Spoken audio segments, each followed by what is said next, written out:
sudah kelihatan. Udah, Pak? Ya, silakan mulai. Assalamualaikum warahmatullahi wabarakatuh. Waalaikumsalam. Selamat pagi, Pak. Selamat pagi, teman-teman semua. Pada kesempatan kali ini, kami dari Grup C akan mempresentasikan terkait materi lanjutan. Mulai aja, Pak, ya? Ya, terus saja mulai. Introduction. Laporan seperti yang dibahas tadi sama Bapak untuk pembukaannya, kita akan membahas tentang beberapa parlemen yang mengatur untuk kesehatan, terutama di Amerika. Untuk introduction-nya, laporan Institute of Medicine tentang masa depan kesehatan masyarakat mengidentifikasi 3 inti kesehatan masyarakat, yaitu yang pertama, penilaian kesehatan masyarakat, pengembangan kebijakan, yang ketiga, jaminan ketersediaan layanan kesehatan masyarakat berkualitas tinggi. Fungsi inti ini diturunkan berdasarkan dari ilmu epidemiologi, mengaku pentingnya informasi yang tepat waktu dan akurat dan berbagai sumber dan mendukung seorang ahli untuk menggambarkan informasi sebagai pusat data kesehatan. Pada tahun 2001, istilah informatika kesehatan adalah menggambarkan persimpangan kesehatan masyarakat dan teknologi informasi dengan fokus utama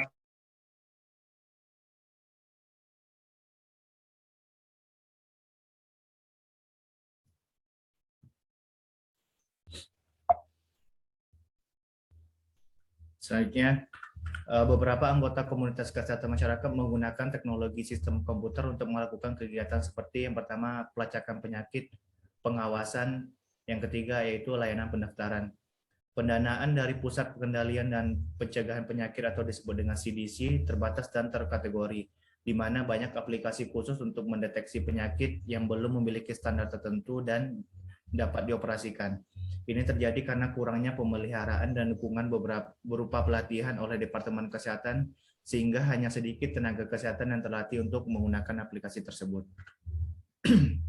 Sebagai tanggapan, CDC meluncurkan inisiatif yang disebut dengan National Electronic Disease Surveillance System atau disebut dengan NEDSS, pendekatan berbasis standar yang untuk meningkatkan ketepatan waktu, kualitas, dan keamanan data kesehatan, dan nantinya juga menciptakan visi bersama dari sistem nasional untuk bertukar dan mengintegrasikan elektronik data. Komite Nasional Statistik Vital dan Kesehatan merilis laporan informasi untuk kesehatan, yaitu strategi untuk membangun infrastruktur informasi kesehatan nasional yang telah memakan waktu 18 bulan untuk dikembangkan dan sekarang memiliki arti baru dalam konteks nasional, yaitu kebutuhan pada infrastruktur informasi kesehatan yang efektif dan komprehensif yang menghubungkan semua pembuat keputusan kesehatan termasuk masyarakat. Yang selanjutnya masuk ke pembahasan yang pertama, yaitu Legal and Regulatory Framework for Public Health Informatics. Secara fundamental of the policy process in the United States, tujuan mendasar dari pemerintah adalah bertindak dan menyediakan untuk kepentingan umum melalui kegiatan-kegiatan seperti memelihara jalan, infrastruktur fisik lainnya, terus menyelenggarakan keamanan publik, pertahanan, dan diplomasi luar negeri, memelihara sistem untuk pendidikan, pemungutan suara, pelindungan lingkungan, pelindungan konsumen dan keamanan produk, dan memelihara sistem kesehatan masyarakat. Kebijakan publik adalah pernyataan, posisi, dan tindakan yang mencerminkan tujuan dan nilai pemerintah dan dapat diungkapkan melalui undang-undang, anggaran, dan prioritas program, pernyataan dan tulisan pejabat publik, perintah eksekutif, dan sarana lainnya. Konstitusi Amerika Serikat tidak menyebutkan kata kesehatan dan tidak secara eksplisit memberikan otoritas pemerintah federal atas kesehatan, meskipun Departemen Kesehatan dan Layanan Kemanusiaan adalah sumber pendanaan terbesar untuk program dan infrastruktur kesehatan masyarakat negara bagian dan lokal.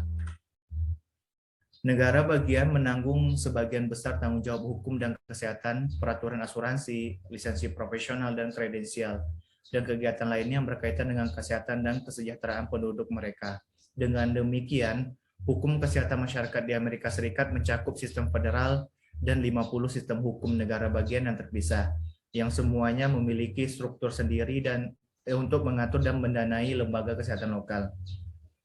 Premis dasar pemerintahan di Amerika Serikat adalah konstitusi memberikan Kongres wewenang untuk membuat undang-undang atau disebut dengan otoritas legislatif. Dan sebagai presiden adalah panglima tertinggi dan kepala cabang eksekutif pemerintah yang menerapkan dan mengelola undang-undang dengan mengembangkan anggaran, peraturan, dan pedoman serta menyediakan program kelalaian dan cabang yudikatif atau pengadilan serta menafsirkan undang-undang. Selanjutnya, Organization and Authority of the Legislative Branch. Kongres Amerika Serikat memiliki dua bagian. Yang pertama, Senat yang terdiri dari 100 anggotanya menjabat selama 6 tahun. Dewan Perwakilan Rakyat yang memiliki 435 anggotanya yang menjabat selama 2 tahun. Setiap cabang melakukan pekerjaan legislatifnya melalui komite, dan ketua komite dan subkomite memiliki pengaruh paling besar dalam proses legislatif, terutama yang berhubungan dengan penggunaan uang. Ada 21 komite tetap dan di Senat dan 20 di DPR. Beberapa dengan tanggung jawab pengawasan khusus untuk program masalah yang melintasi yurisdiksi komite. Untuk perawatan kesehatan dan kesehatan masyarakat, Komite Senat adalah bagian keuangan, kesehatan, pendidikan, tenaga kerja, dan mengatur pensiun serta alokasi dana. Dan selanjutnya, Organization and Authority of Legislative Branch. Komite Kongres adalah bagian cara dan sarana energi dan perdagangan dan alokasi. Komite cara dan sarana keuangan dan rumah senat memiliki yurisdiksi atau Medicare, Medicaid, dan program asuransi kesehatan anak. Komite alokasi senat dan DPR memiliki wewenang lembaga atau disebut dengan HHS, misalnya AHRQ, CDC, HRSA, dan NIH. Subkomite bantuan senat yang berfungsi untuk mengawasi kesehatan masyarakat, bioterorisme, dan kesiapsiagaan kesehatan masyarakat di HAS serta program HAS lainnya.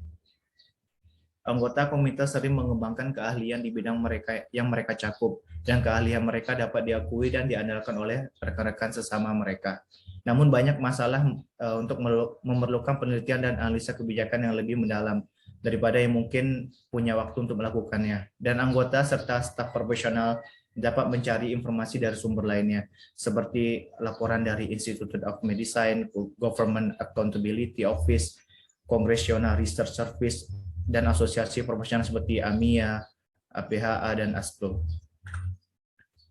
Selanjutnya, nilai dari kebijakan laporan, nilai dari memberikan laporan, ringkasan masalah, lembar fakta, dan materi ramah pembaca lainnya tentang masalah kebijakan yang kompleks kepada staf dan anggota profesional tidak dapat diremehkan ketika undang-undang sedang dikembangkan, diteliti, dan ditulis.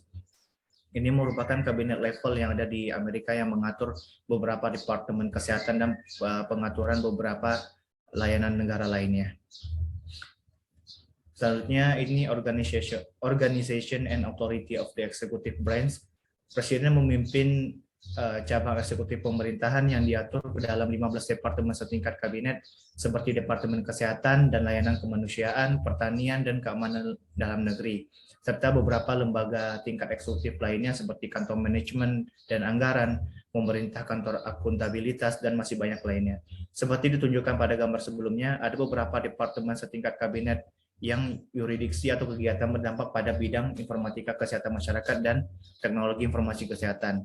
Di dalam Departemen Perdagangan atau DOC, Institut Nasional untuk Standar dan Teknologi memiliki program standar dan pengujian teknologi informasi kesehatan yang bekerja sama dengan ONC dalam prosedur pengujian untuk sertifikasi teknologi informasi kesehatan, serta mengembangkan dan mensertifikasi standar. Administrasi Telekomunikasi dan Informasi Nasional telah menyediakan dana untuk investasi broadband untuk meningkatkan adopsi dan penggunaan aplikasi berbasis internet dalam perawatan kesehatan, pendidikan, keselamatan publik, dan sektor lainnya. Departemen Urusan Veteran atau dengan VA adalah penyedia layanan perawatan kesehatan melalui administrasi kesehatan veteran, yang merupakan sistem perawatan kesehatan terintegrasi terbesar di Amerika Serikat dan memberikan manfaat kesehatan bagi para veteran lebih dari 1.700 lokasi perawatan, termasuk banyak situs di telehealth. HHS adalah lembaga utama yang melindungi kesehatan semua orang Amerika. Hampir setiap divisi operasi utama dari Departemen Kesehatan dan Layanan Kemanusiaan memiliki tanggung jawab yang mempengaruhi atau berinteraksi dengan informatika. Kantor Nasional Koordinator for Health IT secara administrasi berada dalam kantor sekretaris HHS. dan bertanggung jawab untuk mengkoordinasikan semua kegiatan IT kesehatan di seluruh pemerintahan.